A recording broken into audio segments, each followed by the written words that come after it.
ওয়া আহদিহিম রাউন। মুমিন বান্দার 6 নাম্বার বৈশিষ্ট্য হচ্ছে মুমিন বান্দা যদি আহাদ দেয়, প্রমিস দেয়, প্রমিস দিয়ে প্রমিস রাখে।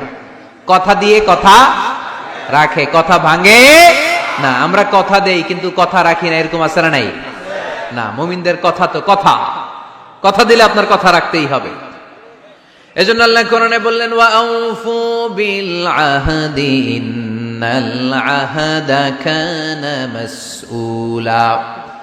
যে ওয়াদা তুমি দিয়েছো, যে অঙ্গীকার মানুষকে তুমি দিয়েছো, যেই প্রমিস তুমি মানুষকে রেখেছো, তোমার প্রমিস তুমি রক্ষা করবে। কেননা কিয়ামতের দিন এই ওয়াদার প্রমিসের ব্যাপারে তোমারে জিজ্ঞেস করবে কে? খবরদার, কাউরে কথা দিলে কথা রাখবেন।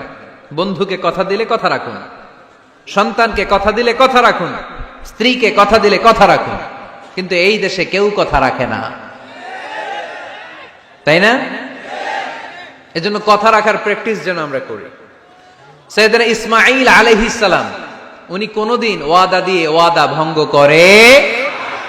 এজন্য আল্লাহ কোরআনে বললেন ওয়াজকুর ফিল ইসমাঈল ইন্নাহু কানা সাদিকাল ওয়াদি ওয়া কানা রাসূলান নাবিয়্যা। পড়েন আল্লাহু আকবার। ও নবী, এই কিতাবে সাইয়েদনা ইসমাঈলের কথা উল্লেখ করেন, কারণ তিনি কোনদিন ওয়াদা ভাঙেন নাই। যত ওয়াদা দিয়েছেন সবটাই পূরণ করেছেন।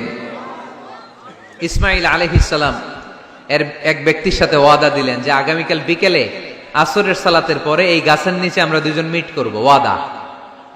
তো তার পরের দিন আসরের সালাতের পরে ইসমাঈল আলাইহিস সালাম ওই গাছের নিচে যে দাঁড়িয়ে রইলেন, কিন্তু ওই লোকটা আর আসলো না।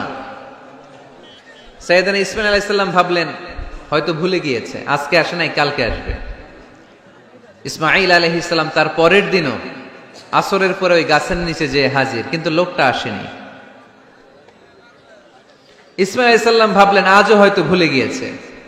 উনি তার পরের দিনও যে ওই লোকের জন্য দাঁড়িয়ে রইলেন, তার পরের দিনও দাঁড়িয়ে রইলেন। এইভাবে 5 দিন 10 দিন নয়, টানা 30 দিন তিনি ওই লোকটার জন্য এই গাছের নিচে অপেক্ষা করেছেন।